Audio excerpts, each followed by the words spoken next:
नमस्कार, मैं सोनल गुप्ता, सहायक आचार्य एमएसजी गवर्नमेंट कॉलेज भरतपुर। आज हम अभिज्ञान शाकुंतलम के द्वितीय अंक के कुछ प्रमुख श्लोकों की व्याख्या का अध्ययन करेंगे। राजा सेनापति से तपस्वियों के व्यक्तित्व का विवेचन करते हुए कहता है कि ये तपस्वी सांसारिक प्रपंचों से दूर रहने वाले तथा शांतचित्त वृत्ति वाले होते हैं। फिर भी इनमें गुप्त तेज अवश्य विद्यमान रहता है। उस तेज को ये मुनि लोग किसी भी व्यक्ति द्वारा व्यर्थ ही में अपमानित किए जाने पर प्रकट करते हैं। तात्पर्य यह है कि जैसे सूर्यकांत मणियाँ तेज को उनमें अंतर्हित रहने के कारण स्पर्श करने योग्य होती हैं, पर जब सूर्य की किरणों के सामने आती हैं तो वे अपने भीतर छिपे हुए तेज बाहर निकालकर दाहक बन जाती हैं। उसी प्रकार यद्यपि ये तपोवन शांत है, अतएव यह नहीं समझ लेना चाहिए कि इनमें तेज है ही नहीं।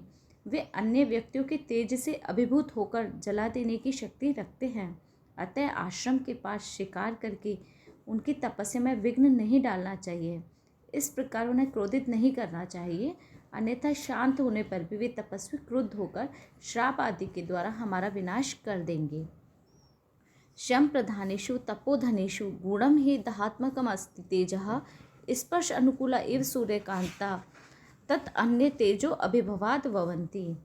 शम प्रधानेषु अर्थात शांति प्रधान, तपोधनेषु अर्थात तपस्वियों में, गूढ़म अर्थात गुप्त, ही अर्थात निश्चय, दाहात्मक जलाने वाला, अस्ति अर्थात है, तेजः अर्थात तेज, स्पर्श अनुकूला स्पर्श कर सकने योग्य, इव अर्थात समान, सूर्यकांत नामक विशेष प्रकार की एक मणि होती है।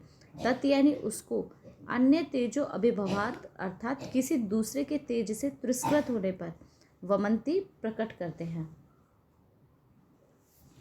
यहाँ पर राजा कह रहे हैं कि शांति प्रधान तपस्वियों में जलाने वाला तेज छिपा हुआ रहता है। स्पर्श के योग्य सूर्यकांत मणियों के तुल्य ये तपस्वी किसी अन्य के तेज से अभिभूत होने से उस तेज को प्रकट कर देते हैं। प्रस्तुत श्लोक में राजा के कथन से ऋषियों के आध्यात्मिक शक्ति और उनके तपोबल की व्यंजना हुई है। इस कारण प्राचीन काल में राजा सर्वदा ही तपस्वियों का समादर करते थे। सूर्यकांतः एक मणि है, सामान्य अवस्था में इसे स्पर्श किया जा सकता है, किंतु यदि इस पर सूर्य की किरणें पड़ें तो इसमें से आग निकलने लगती है। इसका स्पर्श असंभव सा हो जाता है। स्पर्श अनुकूला इव सूर्यकांता में श्लेष उपमा है। इव का प्रयोग करने के कारण यह उपमा अलंकार है। इस पद्य में इंद्रवज्रा और उपेंद्र वज्रा के संयोग से बनने वाला उपजाति छंद है। प्रस्तुत श्लोक में राजा विदूषक से शकुंतला के सौंदर्य का वर्णन करते हुए कह रहे हैं कि अधिक तो मैं क्या कहूँ, बस यही समझ लो कि ब्रह्मा ने जब उसे बनाया होगा तब पहले उसे चित्र फलक पर रखकर उसकी तस्वीर बनाई होगी। इस प्रकार प्रथम उसे सर्वांग सुंदर बनाकर उसमें प्राण संचार कर दिया होगा।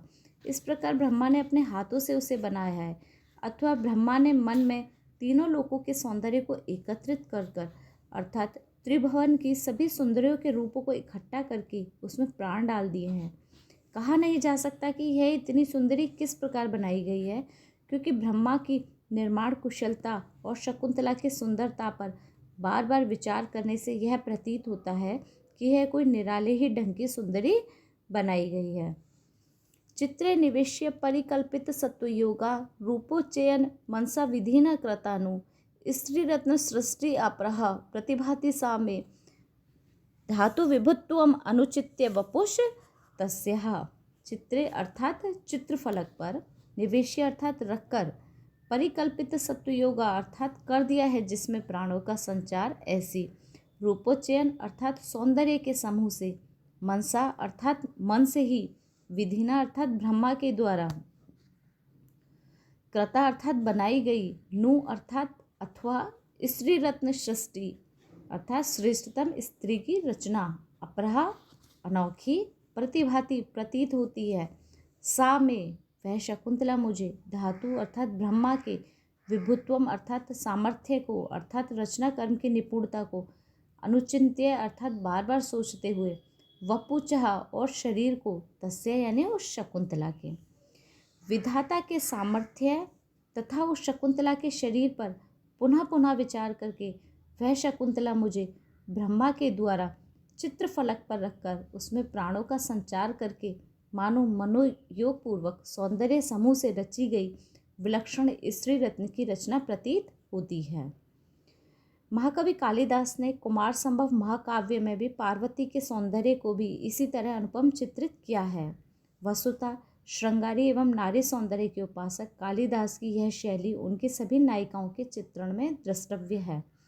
चित्र निवेश्य से कवि का तात्पर्य है कि जिस प्रकार चित्रकार चित्र फलक पर रखकर किसी भी चित्र को अपनी रुचि के अनुसार उसमें मार्जन और लेखन कर सकता है, ठीक उसी प्रकार ब्रह्मा ने चित्र फलक पर पहले इसको अपनी रुचि के अनुसार बना लिया है और तब इसमें प्राणों का संचार कर दिया है। अतएव यह सर्वांग सुंदर बन पड़ी है। प्रस्तुत श्लोक में मनसा नु में नु का प्रयोग संदेह को व्यक्त करने वाला होने से संदेह अलंकार है। कतिपय आचार्यों का विचार है कि नु शब्द के वितर्कवाची होने से यहाँ पर उत्प्रेक्षा अलंकार है। अपरा स्त्री रत्न सृष्टि कथन में अभेद में भेदात्मक अतिशयोक्ति अलंकार है और चतुर्थ चरण का सकाराण वाक्यार्थ प्रयोग होने से काव्यलिंग अलंकार है। प्रस्तुत श्लोक में वसंत तिल का छंद है। धन्यवाद।